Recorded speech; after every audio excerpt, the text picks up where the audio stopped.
Oh, good evening. We are live and we have glare. Let me turn off that lamp. Sorry about that. Come on, don't fight me. All right, here I am in beautiful downtown Crestline in the San Bernardino Mountains of Southern California's Inland Empire. Oh, Lord. I don't look like that. Honest, I don't. This camera is trash. I wonder if I can adjust the colors. Let me see. What am I looking for? Settings. Devices.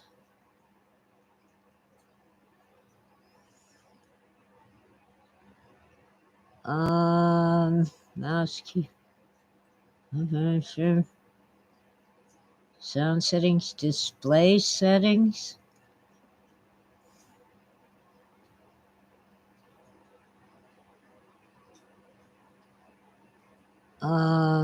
Sound, blah, blah. Oh dear. Remote desktop. Go back. Printers and scanners? No. Settings. Okay, whatever. Display sound. System.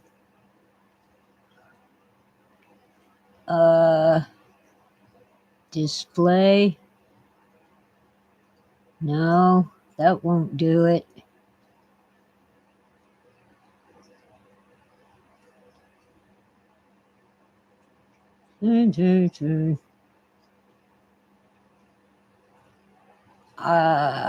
Come on.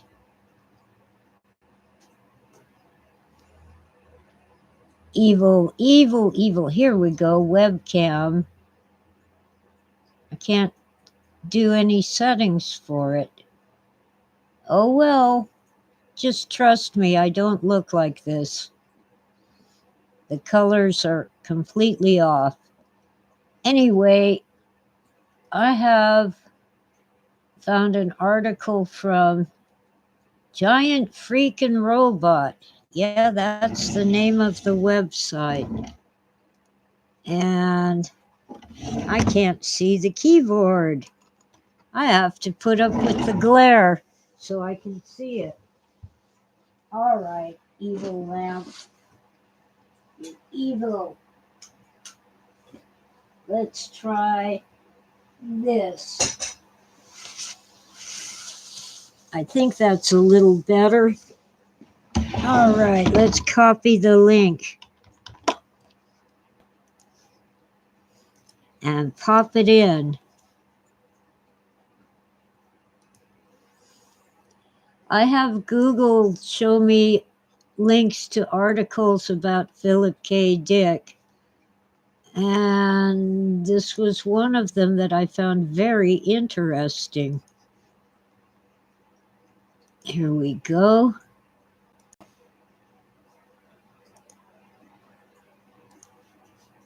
I'll go to the top. Giant Freakin' Robot, movies and TV, sci-fi.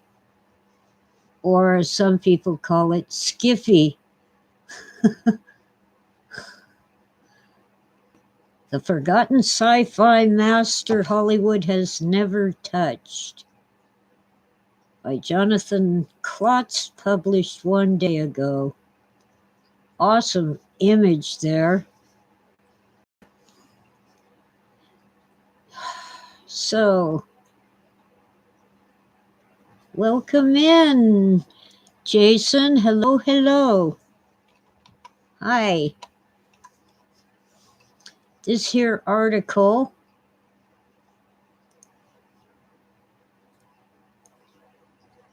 is from Giant Freaking Robot. I'm barely aware of Doc Smith,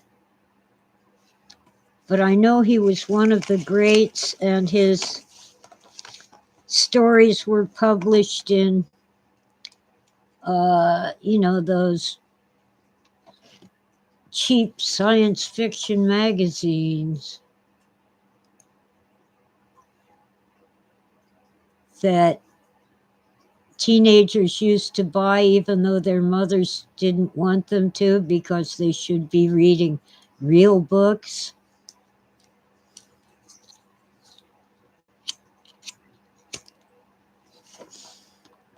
And Doc Smith wrote some things that were famous, but of course I can't think of them right now, so Google is my friend. Doc Smith.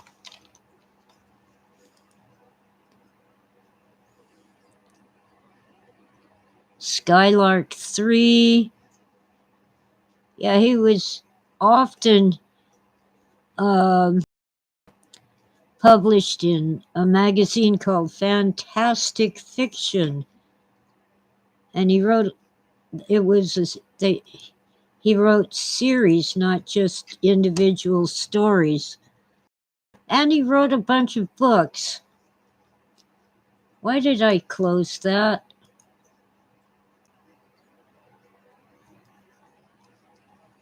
Come on, evil machine. He was an engineer, and he created the Skylark series and the Lensman series.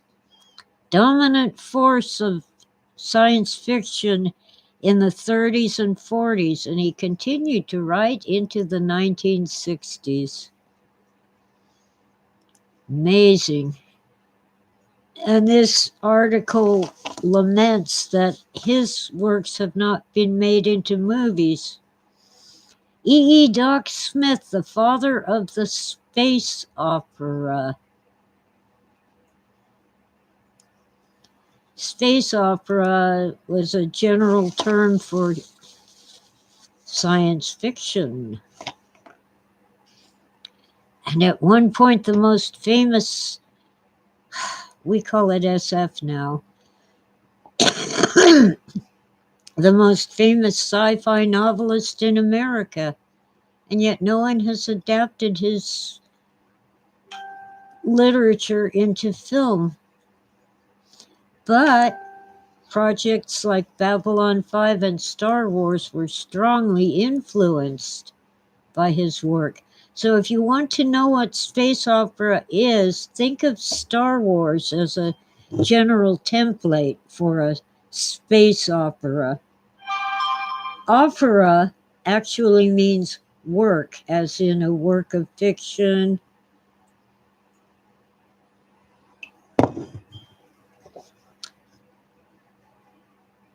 Okay. He's a chemical engineer. Born in Wisconsin in 1890.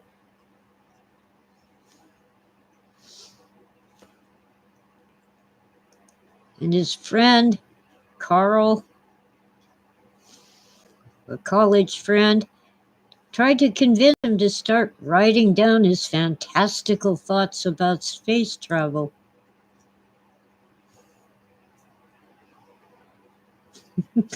Smith thought he was woefully inadequate to provide romance, which a successful story would need.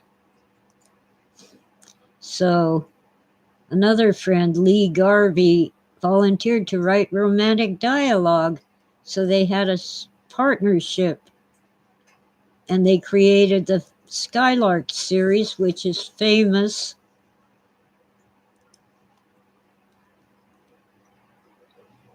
The Skylark of Space, original 1928 edition. Ooh, kind of reminds me of the Death Star in Star Wars. Anyway, the article begins talking about Philip K. Dick's works being made into film. Haha, I knew it. They modeled their stories on westerns. You know, the good guy on the white horse rides in to save the day. But instead of 6-shooters and horses, they have lasers and spaceships. Rival scientists and their romantic partners provide the character drama, while a war between competing factions on the planet Osnome plays out. That's Skylark. Oh, they want me to play some video. Right. Skylark of Space was originally a serial published in installments in Amazing Stories. Of course, the literary critics hated it, but he got a big fan base. People loved his stories. Okay, let's go back to the top. Graphics. There's the Death Star and dragons. So it starts. Hollywood was built on adaptations, including Gone with the Wind and Wizard of Oz. In other words, movies based on books.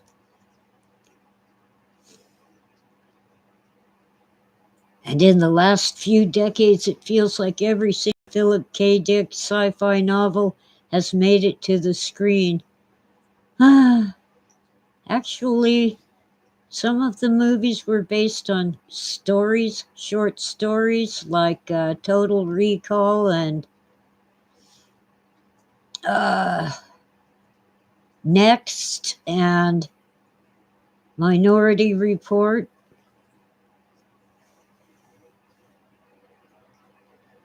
Oh, I see. It's hard to bring sci-fi novels to life, which is why the studio's favor Dick's works, which eschew the classic space opera style for a more grounded, psychological take on technology. Well, this guy is rather ignorant of science fiction, I think. Actually, Philip K. Dick's work was psychological much more than scientific. He'd have a technological trick to make sure that it was science fiction. But there's a cat that wants in or out. Hang on. All right, I'm coming. Hang on, old man. Yeah, come on in, Grandpa.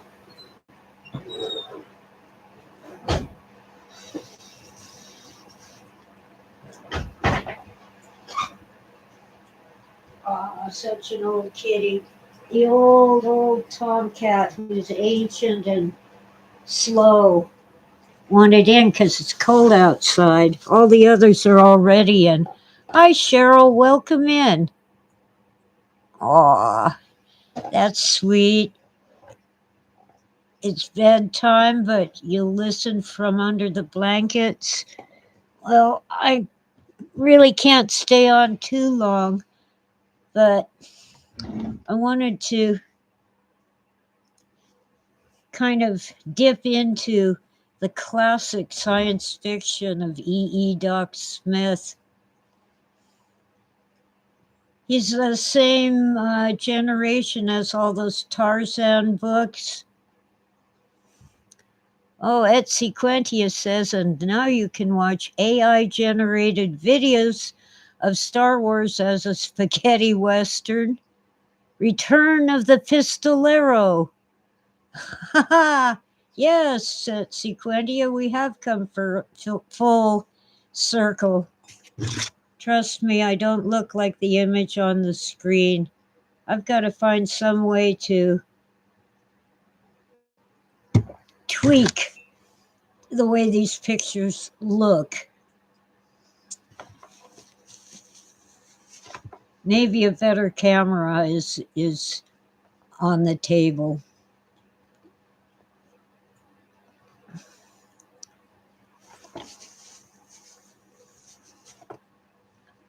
A better webcam. Anyway, it's time to poof the shared image. Well, I don't look as bad, except there's this glare from the lamp. When I'm in the dark, it makes my face look like it's bruised all over, and it is not. I've just got an ouchie on my upper lip. Well, anyway.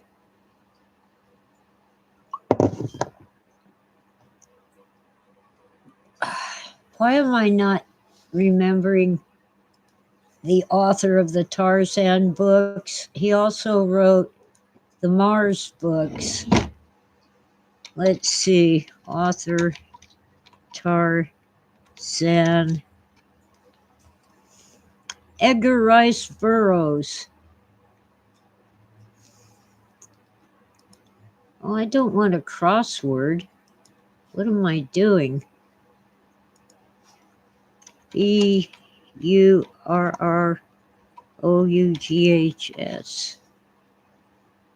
Edgar Rice Burroughs. I know, you evil thing. I can't really. Not William Burroughs. Come on, guys. Edgar Rice Burroughs. Tarzan.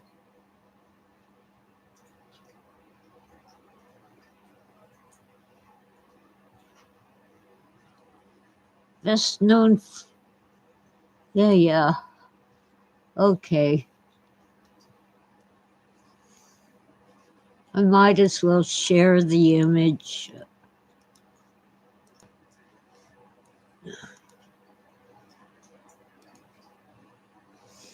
Died in 1950. I read Tarzan of the Apes, and I read one of the Mars books.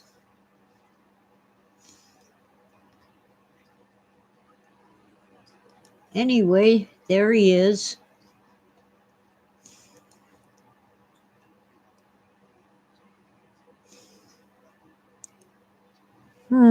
Born in Illinois, died in Los Angeles, influenced by Ray Bradbury, H.G. Wells, Jules Verne, and I'm not clicking on see more. You never know what Google will do when you click on something.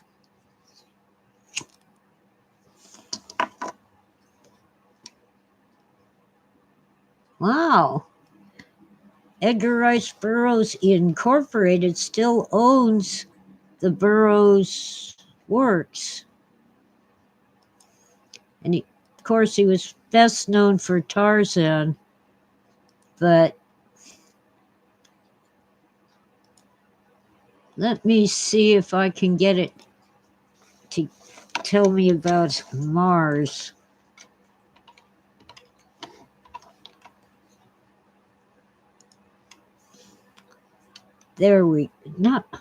Barsoom. The Swords of Mars. The Gods of Mars. I think that's the one I read. You'll have to forgive me. I was 9 years old when I read Tarzan and the Gods of Mars, so I don't remember a whole lot.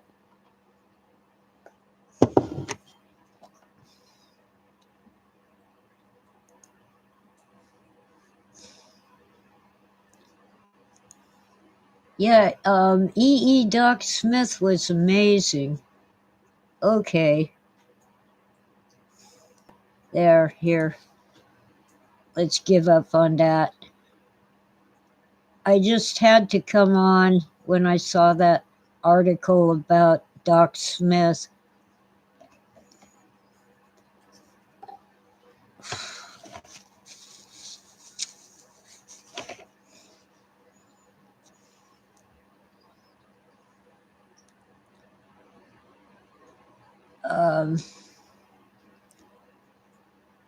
it just reminded me of how Phil had a collection of old science fiction magazines, which he donated to the library at Cal State Fullerton, which is now a university, but at the time it was a state college, and it's in the special collections of their library.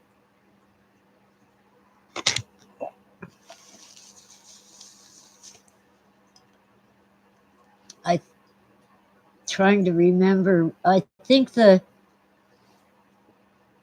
magazines were Astounding and Unknown. Science fiction magazines had great titles.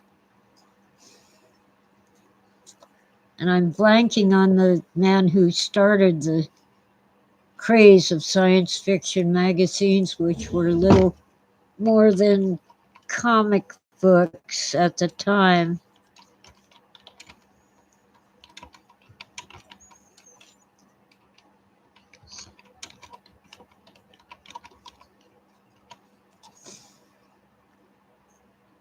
Hugo Gernsback. Okay, give me something I can click on, guys.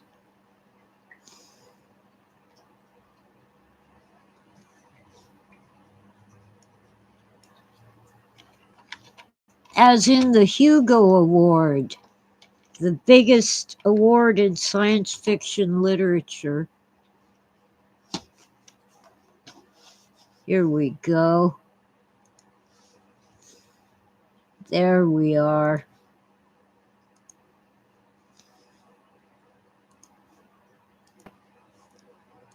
I'm trying to keep track of the chat. Amazing stories. Come on. And wonder something. He's called the man who created science fiction. After seeing a certain photo on the net for years, I did some research and discovered a fascinating visionary from the early 20th century. It's a YouTube link. There he is with some kind of electronic gadget.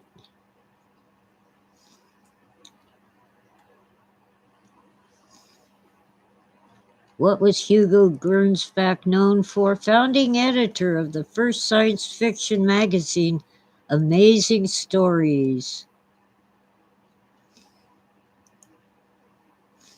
In 1926, he published some nonfiction, but I don't remember who the author was. Anyway, virtual reality goggles. That's what that funny looking thing is on his face. Amazing. Well, anyway, that's enough of Hugo.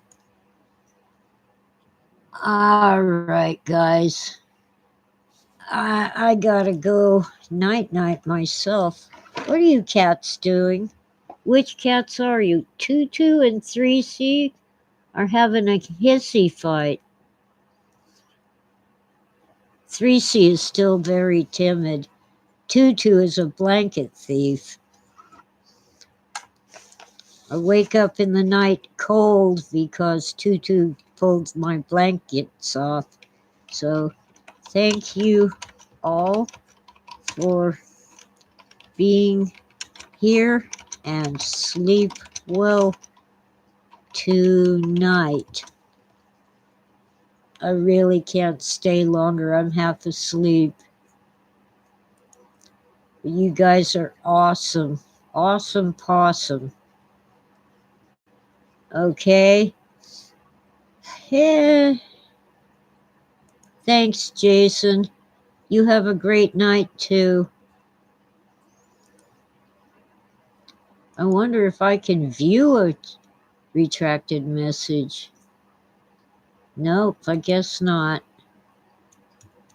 Etsy Quintia, you're awesome too. You're all awesome. Everyone, whether you're watching live or on the replay. So I'll see you guys Thursday morning around 8 o'clock in the morning Pacific time. Oh, wow. I think that's Thanksgiving, isn't it? I think it is. Woo. Okay. See ya.